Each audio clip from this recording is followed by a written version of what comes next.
Yang pertama, penyesalan terbanyak itu adalah orang itu nggak menjalani hidup seperti apa yang dia mau.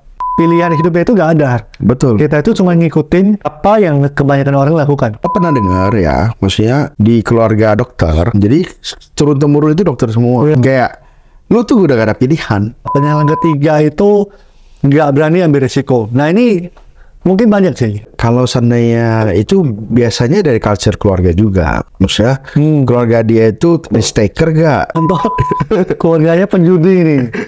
Keluarganya itu risk taker. Hai guys, welcome back to channel kami, Hubungan Manusia, dengan gua Desmond. Dengan saya Hartono. Di hidup ini pastilah sedikit banyak ada yang namanya penyesalannya. Betul, betul. Pasti Pasti ada hal yang nggak sesuai dengan yang kita harapin. Kita udah coba lakuin yang terbaik, ternyata nggak sesuai nih. Akhirnya kita ngerasa harusnya dulu gue bisa lakuin apa atau gimana gitu. Bener. Nah kali ini kita waktu itu gua random search ada muncul lah di YouTube gua gitu. Ada channel dari luar sih yang bahas. Jadi penyesalan terbanyak yang di akhir hidup seseorang gitu. Dia cerita sebenarnya ada banyak sih, dia kayak ada 10 apa berapa belas gitu. Oke. Saya ini yang paling umum nih. Oke. Yang paling sering. Nah jadi kita random ambil 4 lah.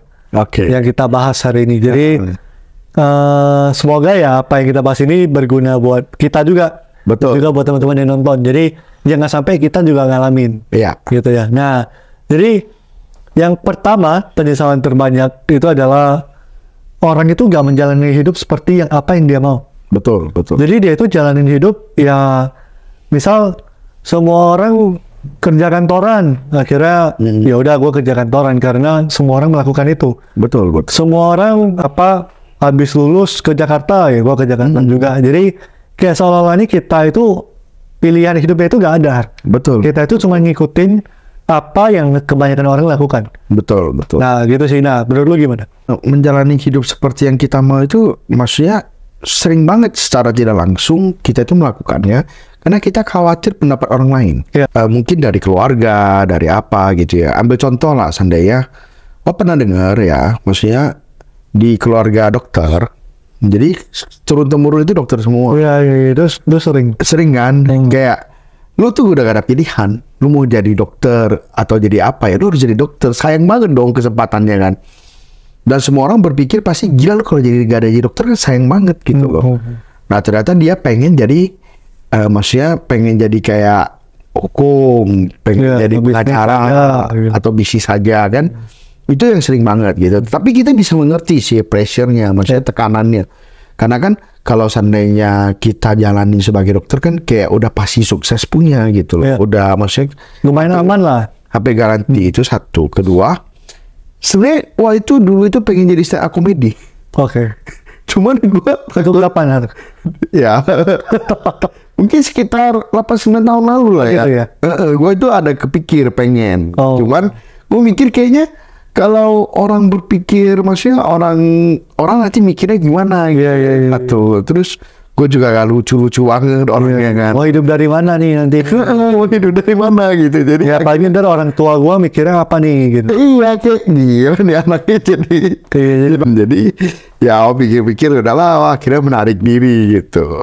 Ya maksudnya sering lah, tetapi banyak kan tuh yang orang lain katakan. Tapi ada satu yang gue pelajari bahwa sebenarnya hidup kita itu tanggung jawab kita. Iya. Dan memang hak kita juga.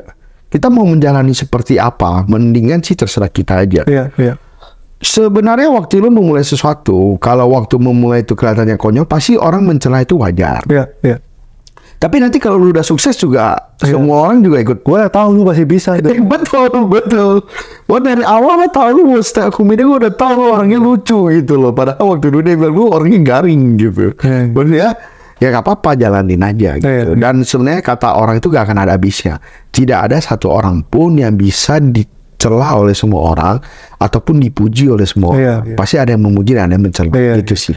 Ya pada dasarnya sih butuh keberanian sih untuk kita memilih apa yang kita mau.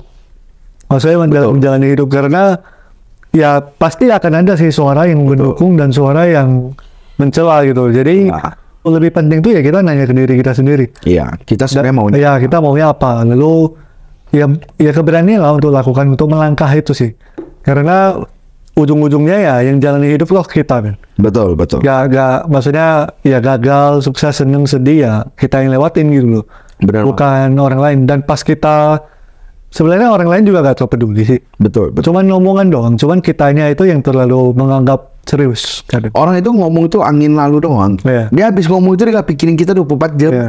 Dia habis ngomong, dia udah mikir, ntar malam gue mau makan apa ya. Iya, Besok dia termasuk kita lah. Maksudnya kita kalau kita aja. kasih pendapat ke orang lain ya kita ngomong. Kita kan cuma ngomong doang, habis itu kita juga mikirin. Ya, kita juga mikirin kebaikan juga yang muncul kan soal diri kita kan. Betul. Gitu sih. Nah itu pertama lah. Jadi penyesalan pertama itu orang menjalani hidup nggak seperti yang apa yang dia mau sebenarnya. Benar. Mungkin dia pilih pasangan, pilih karir, apapun karena terpengaruh oleh banyak hal. Nah yang kedua, keberanian untuk mengungkapin perasaan. Terutama mungkin budaya timur lah ya. Kita Ya. lebih berpikir nanti apa yang orang ngomong juga. Betul. Lalu nanti kalau salah kayak gimana. Benar. Dan sedangkan mungkin di budaya barat ya lebih open soalnya. Ya.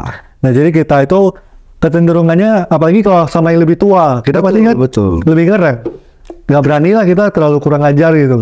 Kurang ajar dikit juga udah entar jadi batu gilanya. Iya. Jadi habisin lah satu keluarga sama orang tua kita.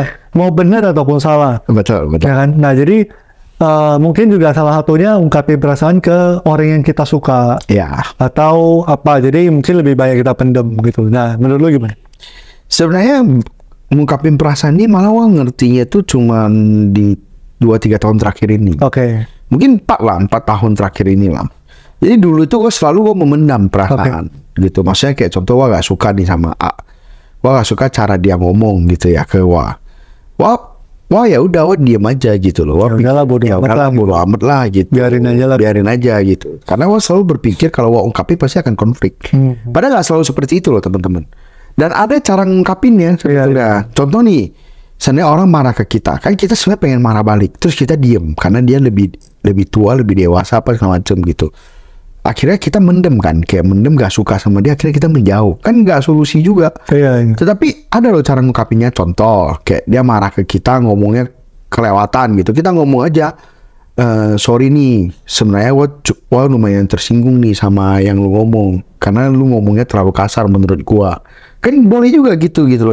Jadi gak perlu kita marah balik yang melukai dia, tapi kita ungkapkan aja perasaan kita, maksudnya apa yang kita rasakan. Iya, jangan memendam rasa amarah ini lah. Gitu. Betul. Karena gak bagus juga buat kita sebenarnya. Betul. Jadinya kan kita seperti dibully kan kalau kita itu dimarahin dan kita gak bisa ngelawan gitu kan.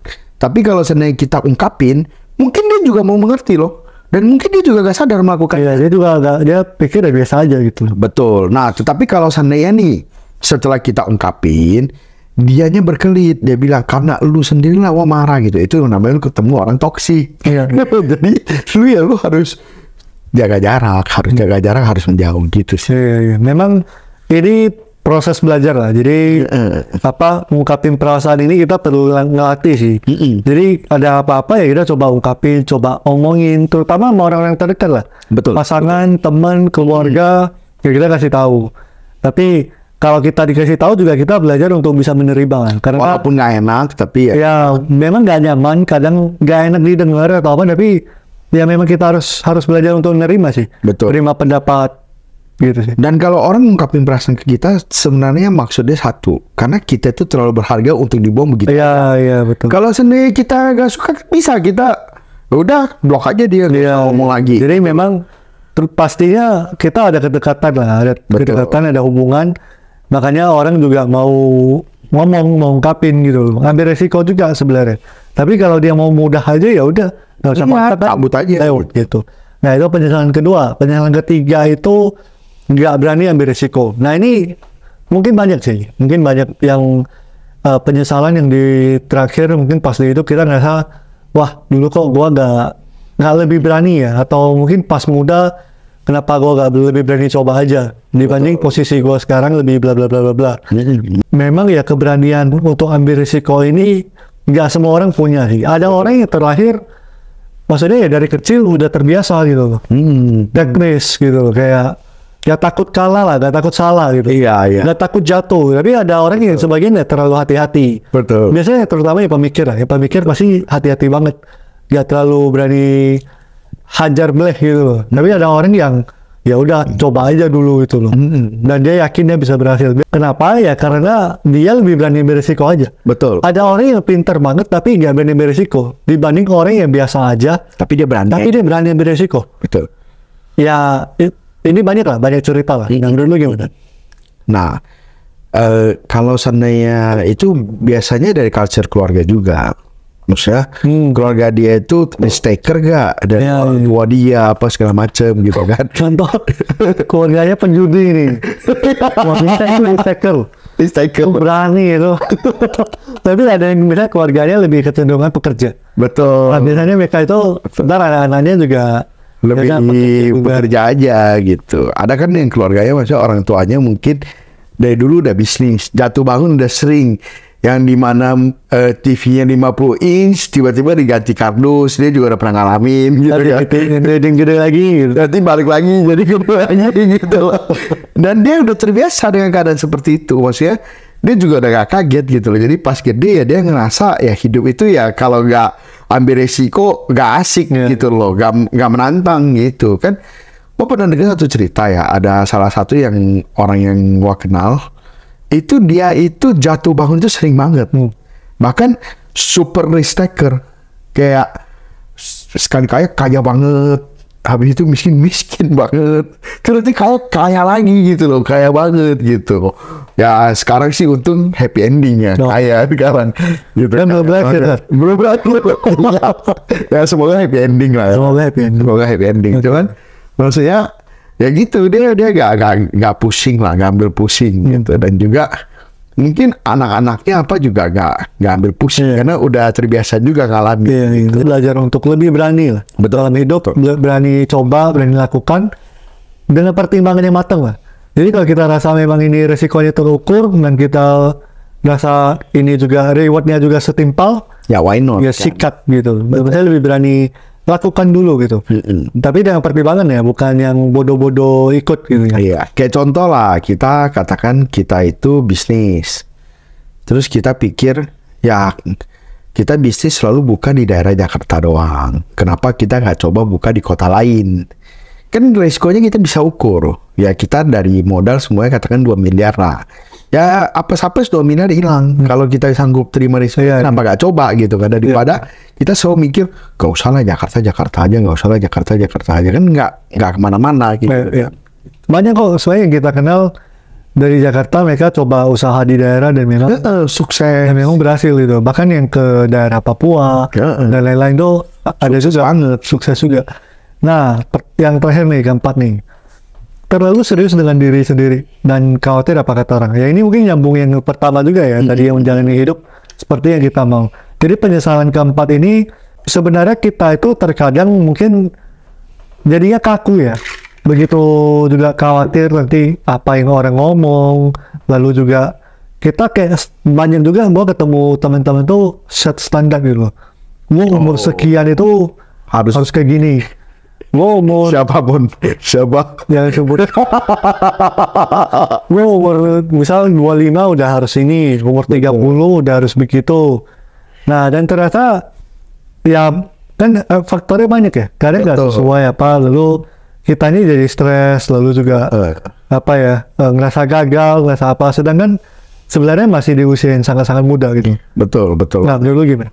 Sebenarnya terlalu serius dengan diri itu gua ngalamin itu 2-3 tahun terakhir ini ya. Gue secara tidak langsung gue sih jadi terlalu serius banget gitu loh menghadapi hidup ini gitu. Dan ternyata itu gak bagus juga. Kadang sesuatu itu bukan berarti lu pikirkan lebih banyak lu akan lebih sukses, bukan loh. Malah lu pikirkan lebih banyak, beban mentalnya jadi terlalu besar untuk lu lakukan lagi gitu loh. Jadi sesuatu itu malah gak selalu lebih baik kalau dipikirkan gitu. Nah, terus khawatir apa kata orang ini juga sebenarnya banyak lah ya orang level-levelnya tertentu ya. Ada yang levelnya ekstrim banget. Jadi dia gak mau sampai orang itu menghujat dia. Gak mau sampai kedengeran orang itu kayak ngomongin dia gitu. Jadi dia tuh melakukan segala sesuatunya itu cuma demi apa kata orang. Tapi hidup kayak gitu apa maknanya ya? Kayak gak terlalu ada maknanya gak sih kayak hidup kayak gitu kan? Maksudnya lu hidup jadi kayak punya orang lain gitu loh, bukan punya diri lu sendiri. Jadi sayang banget gitu. Mungkin terlalu serius ini juga bisa dikaitin dengan ingin mengontrol, Har. Jadi kita itu pengen hasilnya ini sesuai yang kita mau. Betul. Kayak umur sekian kayak gini, nanti gua bisa beli ini, beli itu. Atau ukuran sukses itu sebenarnya kayak gini. Umur sekian harusnya udah menikah atau apa gitu. Tapi ya terlalu banyak hal yang di luar faktor kita pada realitanya. Betul, betul. Banyak hal yang memang kita nggak bisa kontrol gitu. Betul. Ketemu pasangan yang nggak pas, misal. Betul. Atau pemerintah ganti aturan, bisnis kita nggak jalan. Itu kan kita nggak bisa pastikan gitu loh. Sesuatu yang kita nggak bisa lihat. Dan juga kalau terlalu serius ini, kita hal yang awalnya kita rasa bagus, ternyata nggak selalu bagus. Iya. Ambil contoh ya. Katakan kita itu nggak pernah mau sampai partner bisnis kita rugi. Kan bagus dong. Jadi kalau kita bisnis sama orang, kita nggak mau sampai dia itu bisa rugi. Tetapi kan banyak hal yang di luar kontrol kita. Kadang ya akan rugi aja gitu. Iya, kadang kalau seandainya nih kita bisnis bareng, taruh di gudang, gudangnya kebakaran, mau ngomong apa? Gitu loh. Atau enggak kita kayak YouTube kita inilah, terus dihack orang, kita mau ngomong apa? Iya. Maksudnya terlalu banyak hal yang di luar kontrol kita juga gitu loh. Bukan kita yang mau rugi, memang keadaan, kondisi bikin itu rugi, ya mau ngomong apa kan. Jadi banyak dari kita itu kadang juga gitu, tidak memaafkan diri kita atas apa yang terjadi di orang lain. Kan bukan karena kita juga itu terjadi. Iya, gitu. mungkin yang nomor 4 ini menurut gua antidotnya mungkin humor sih. Iya. Jadi kita juga belajar menertawakan juga. Maksudnya pengalaman-pengalaman kita yang mungkin terlalu serius gitu ya. Pahit gitu ya. Pahit, kalau kita jadi rumor, jadi lebih ringan dia. Gitu. Humor jadi lebih ringan. Sesuatu yang berat banget jadi agak ringan. Iya, iya. Ya, kok dulu gua kayak gitu ya, gitu atau apa. Betul, gitu. betul. Ya, jadi kita menertawakan juga lah. Maksudnya yang pernah kita lewatin ini.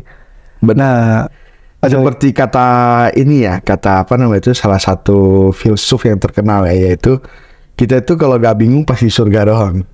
Oh, benar. Apa semua orang bingung. Nanti kalau kita gak bingung pasti surga. Nanti lalu carilah coba. Oh gitu. Oke, siap. Nah, itu lah ya kira-kira 4 penyesalan terbanyak yang kita ambil.